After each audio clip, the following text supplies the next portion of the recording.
Hello students, welcome to Nandini's classes once again. Now today's video is on the rise of nationalism in Europe, that is chapter 1 of your history book, class 10 Cbse. Now before we go further into the chapter, that is the rise of nationalism in Europe, you must learn a little about the nature of nationalism.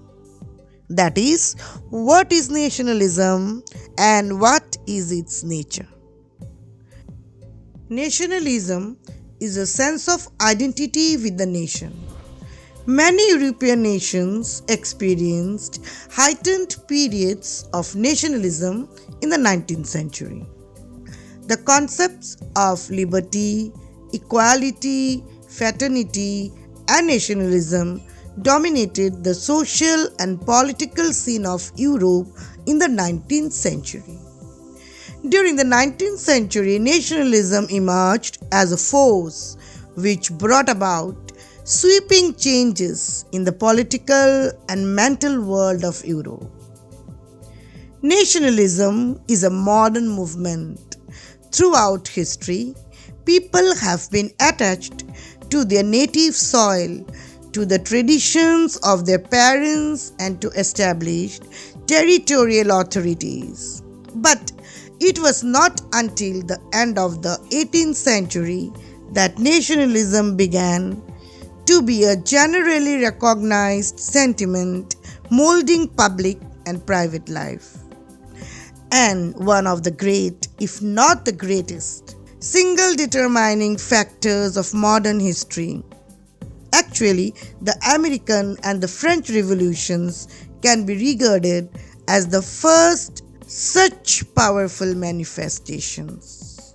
In this lesson, we will see how the people adopted this ideology to fight for their independence against the prevailing imperialistic, autocratic, and monarchical forms of government and kingdoms of the 19th century Europe, and the several factors that led to nationalism in Europe, including the rise of the middle class, the Industrial Revolution, and the spread of the ideas of the Enlightenment. The end result of these changes was the emergence of the nation-state in place of the multinational dynastic empires of Europe. The lesson starts depicting the first of the four prints or paintings as envisioned by the famous French artist Frédéric Sorrieu. But before we proceed to the different parts of the print, we have to know about the Statue of Liberty as seen in the print. The Statue of Liberty. Every statue that mankind has ever built was being done with the sole purpose of sending out a message. To represent a symbol, and one of the most iconic of them all, the Statue of Liberty, symbolizes freedom, inspiration, and hope among the masses. Originally conceived as an emblem of the friendship between the people of France and the US, and a sign of their mutual desire for liberty, it was a direct outcome of the circumstances where the people were denied of their most basic rights and stripped of their dignity, which made them a human. With the Lady Liberty as the central figure, in 1848, French artist Frédéric Sorrieu created a series of four prints. The dream of worldwide democratic and social republics, depicting his dream of the world composed of democratic and social republics free from any form of absolutist institution based upon the ideals of liberty, republic, and representative government.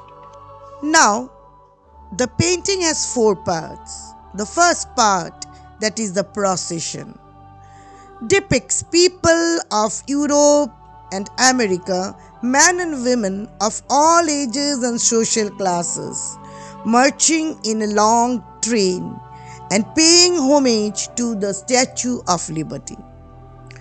The second part, the Statue of Liberty. Sorrieu personified liberty as a female figure with the torch of enlightenment in one hand and the Charter of Rights of Man in the other. Sorrieu's utopian vision envisions a world composed of democratic and social republics where people are grouped into distinct nations identified by flags and national costumes.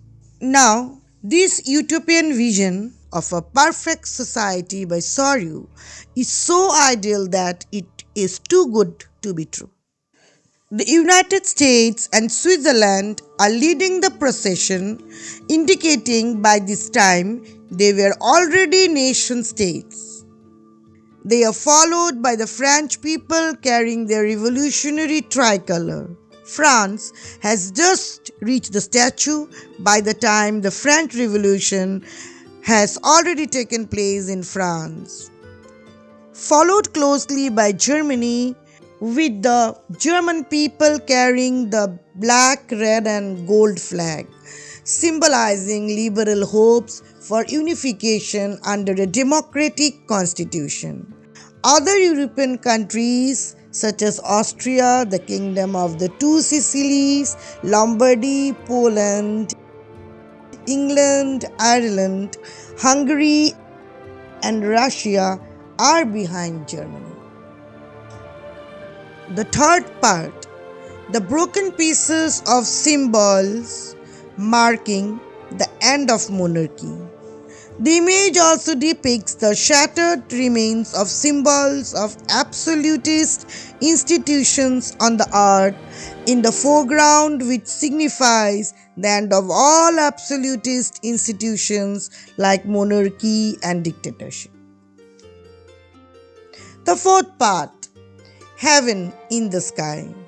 Here the artist also uses Christ, saints and angels to symbolize fraternity among the world's nations from the heavens above.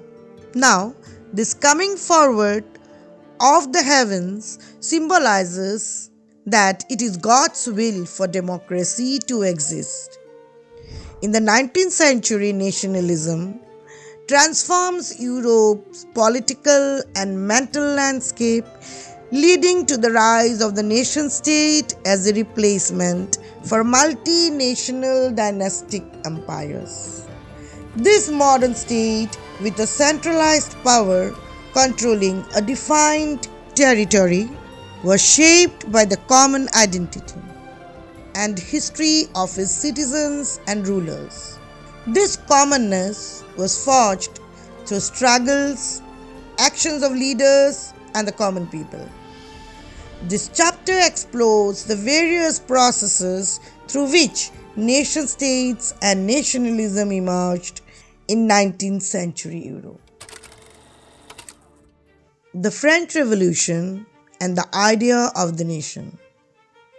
The French Revolution in 1789 was an influential event that marked the first significant manifestation of nationalism, as France transitioned from a territorial state under an absolute monarchy to a democratically elected body of citizens. The revolution emphasized that the people would ultimately form the nation and shape its future. The French revolutionaries introduced measures to create a sense of collective identity among the people, emphasizing the idea of a united community. La patrie, that is the fatherland, and with equal rights of les citoyens, the citizen, under a constitution. They replaced the royal standard with the tricolor flag.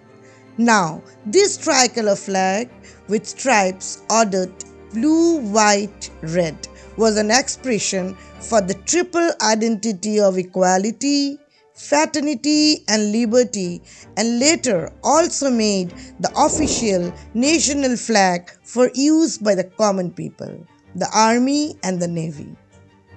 Many other countries, especially of Europe and also among the former French colonial possessions in Western Africa, adopted tricolored flags in imitation of the French, replacing its colors with their own. In this way, we can say that the French tricolor became one of the most influential national flags in history, standing in symbolic opposition to the autocratic and clericalist royal standards. Also, the body of the active citizens, that is, the tax-paying citizens who were given the right to vote, elected the Estates General and renamed it as the National Assembly. To further invoke the feeling of nationalism, new hymns and songs were composed, oaths were taken, and martyrs of the French Revolution were commemorated. A centralized administrative system was implemented, formulated uniform laws for citizens, abolished internal custom duties and dues, and adopted a uniform system of weights and measures. In fact, the metric system was founded by France in 1791. French became the common language spoken and written in Paris. The revolutionaries proclaimed the French nation's mission to liberate European peoples from despotism and helped them become nation-state as well.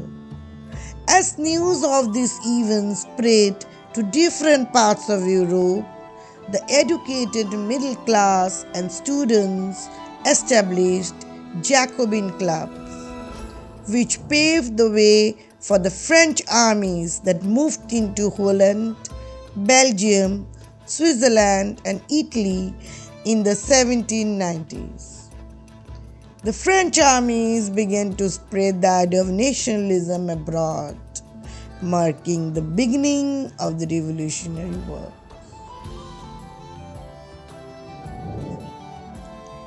Napoleon Bonaparte was an indirect outcome of the French Revolution and is regarded as one of history's greatest military leaders. Now, Napoleon.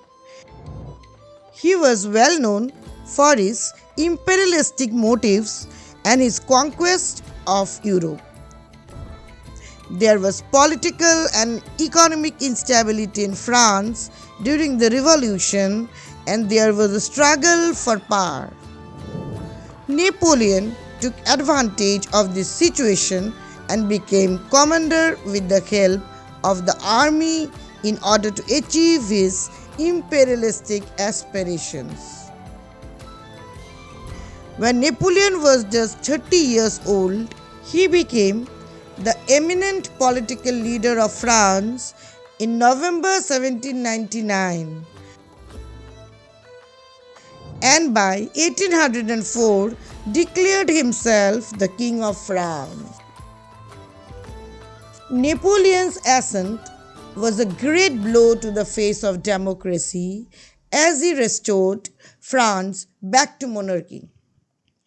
He was an excellent general, and through his conquest, he was able to conquer and dominate all the neighboring countries except Britain and Russia with the help of his army. Now, within the vast strip of land conquered by the French Revolutionary Army, Napoleon introduced reforms which he had already implemented within France, including the Civil Code of 1804, or better known as the Napoleonic Code, which abolished birth-based privileges enjoyed by the noblemen and clergy, established equality before the law, and secured right to property for every citizen. This code was exported to regions under French control, simplifying administrative divisions, abolishing the feudal system, and freeing peasants from serfdom and manorial dues. In towns, guild restrictions were removed, and transport and communication systems were improved. Peasants, artisans, workers, and new businessmen enjoyed newfound freedom. Businessmen and small-scale producers of goods realized that uniform laws, standardized weights and measures, and a common national currency would facilitate the movement and exchange of goods and capital between regions of Europe. Napoleon's return to monarchy destroyed democracy in France, but his administrative reforms made the system more rational and efficient. Initially, the French armies were welcomed as bearers of liberty in various places, including Holland, Switzerland, Brussels, Mainz, Milan, and Warsaw. However, it became evident that the new administrative arrangements did not necessarily align with the political freedom of the people. The advantages of the administrative changes brought about by Napoleon were hugely overshadowed by his policies for increased taxation, censorship, and forced enrollment of the people into the French armies, which were necessary for further conquest in Europe. As an outcome of this, Napoleon gradually started losing the support of the masses and slowly saw his previously conquered territories slipping away from France, and this contributed greatly towards his downfall.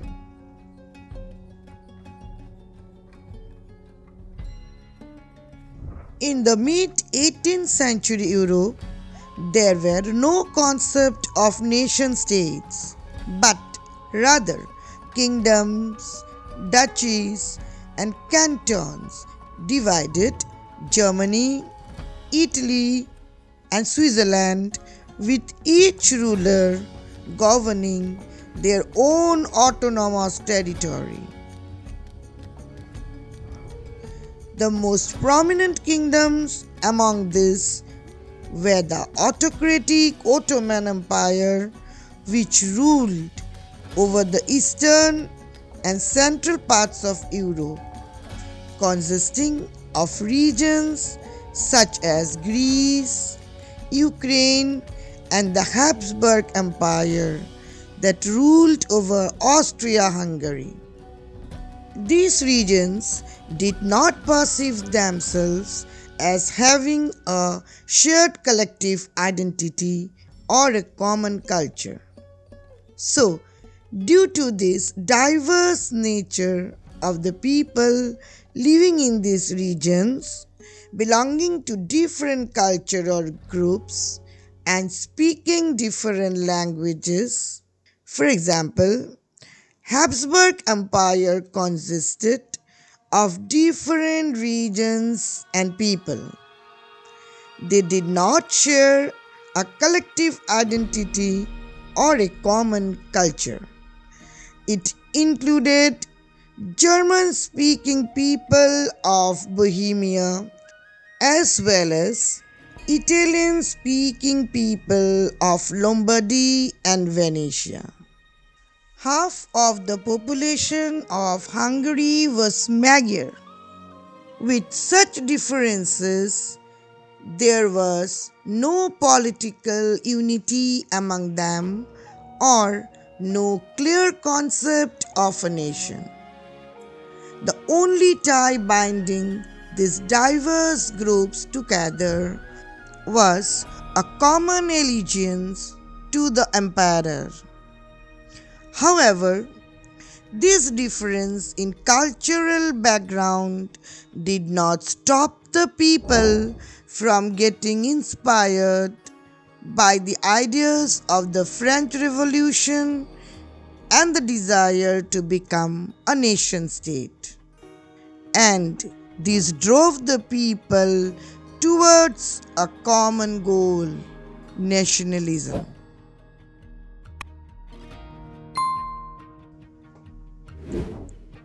Across the European continent, a landed aristocracy held significant social and political influence. Although small in number, but they were very influential people and owned estates in the countryside and also townhouses. These aristocrats shared a common way of life that transcended regional divisions. Marriage alliances often connected their families, and the French language was spoken by them for the purpose of diplomacy and to blend in as high society. Although as influential and powerful as the aristocrats were, they were not the majority of the population, as most of the European people consisted of peasants and serfs. In Western Europe, most of the lands were farmed by tenants and small owners, while in Eastern and Central Europe, vast estates were cultivated by serfs. While industrialization began in England in the later half of the 18th century, it occurred in France and some German states only in the 19th century. And it saw a growth of towns and the emergence of new social groups, including a working class population and middle classes comprising industrialists, businessmen, and professionals. These rising commercial classes were mainly dependent upon market-based production for their livelihood. Among these groups, the middle-class people had a very broad and liberal mindset, and they were greatly influenced by the ideas of nationalism, which led them to believe that they can breach this gap between the aristocracy and other classes, and aimed towards the formation of a national government of the people, free from any forms of autocratic rule. The French Revolution made the educated middle class of early 19th century Europe familiar with the notion of liberty, as they were deeply influenced by the same, and with this came the concept of liberalism. The term liberalism originated from the Latin word liber, meaning free. For the middle class, national unity was closely linked to liberalism, which aimed for individual freedom of all the citizens and equality of all before the law.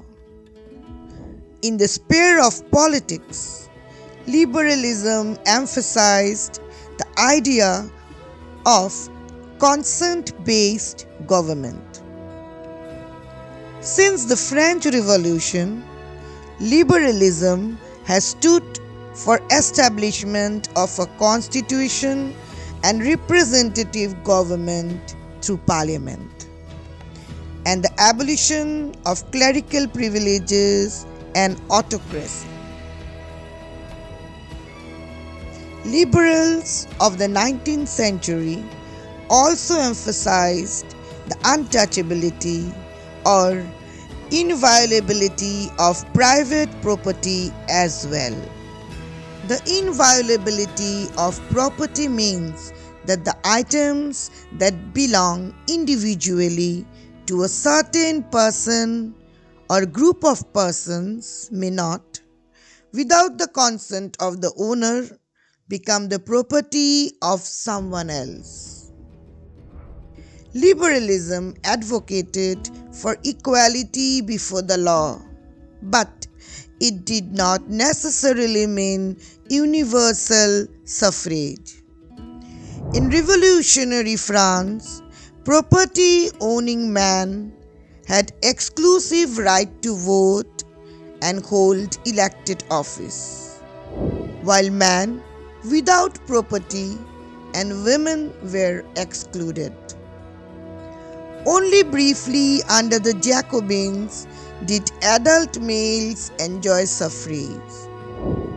The Napoleonic Code limited suffrage, reducing women to minors and subjugating them to fathers and husbands. Throughout the 19th and early 20th centuries, women and non-propertied men organized opposition movements demanding equal political rights.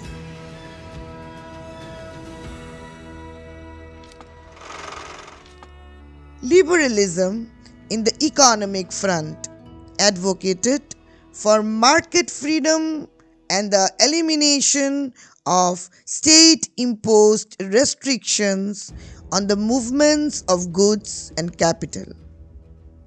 This demand was fueled by the emerging middle classes in the 19th century.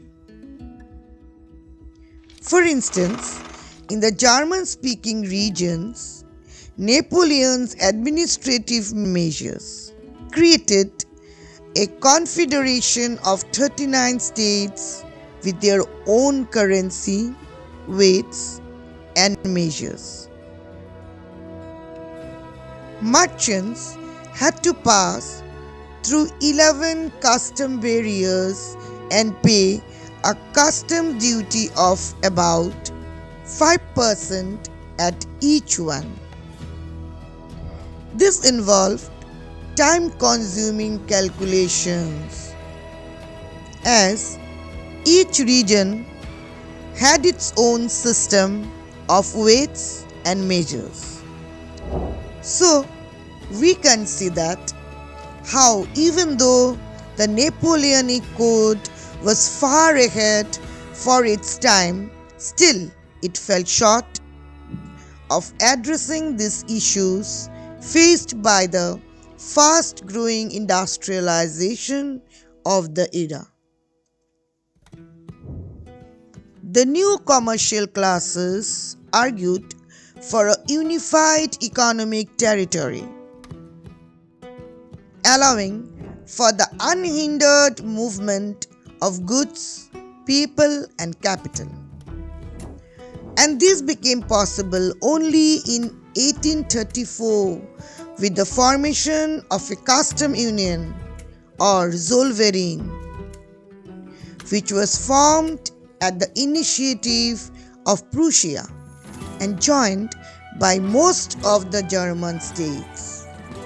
And this resulted in the abolition of tariff barriers and reducing the number of currencies from over 30 to 2.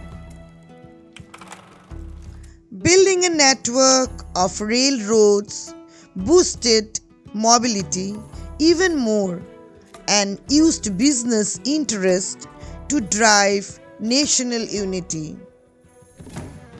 Wider nationalist sentiments that were at the time growing were reinforced by a wave of economic nationalism. Following Napoleon's defeat at Waterloo in 1815, the European governments embraced the ideas of conservatism, and these conservatives preferred gradual development over quick change and favored the preservation of traditional institutions like the monarchy, church, social hierarchies, property, and family. However, the majority of conservatives did not advocate for a return to pre-revolutionary society. Instead, they realized that modernization could strengthen these institutions, making state power more effective and stronger. Modernization, including a modern army, efficient bureaucracy, dynamic economy, and the abolition of feudalism and serfdom, could strengthen the autocratic monarchies of Europe, thereby promoting a more stable and effective society.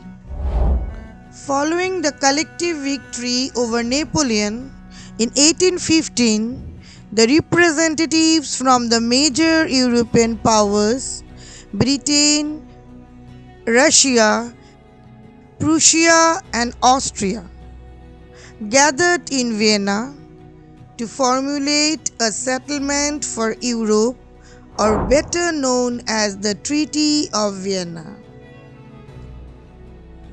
As Napoleon's expansion has significantly changed the political map of France, but after his defeat, there was yet another unrest. Duke Metternich, the Chancellor of Austria, was the chief architect and served as the host for this treaty. The treaty aimed to undo the changes that had occurred during the Napoleonic Wars. The Bourbon dynasty, which had been overthrown during the French Revolution, was reinstated, and France relinquished the territories it had annexed under Napoleon. A series of states were established on France's boundaries to prevent any further French expansion. The Netherlands, including Belgium, was established in the north, while Genoa was added to Piedmont in the south. Prussia was granted significant new territories on its western frontiers, while Austria controlled northern Italy. Interestingly, the German Confederation of 39 states established by Napoleon remained unchanged during this division. The main goal of the Vienna Treaty was to establish a new conservative order in Europe and restore autocracy and royalty back to its glory. The conservative regimes established by the Vienna Treaty in 1815 were autocratic ones. They worked to stop any activities that called into question the legitimacy of autocratic governments. and they did not tolerate dissent or criticism. In order to regulate what was said in plays, songs, newspapers, and other literary works, the majority of them enacted censorship laws that mirrored the concepts of liberty and freedom connected to the French Revolution. Liberals were nevertheless motivated by the memory of the French Revolution. Freedom of press was one of the main concerns raised by the liberal nationalists who opposed this new conservative order.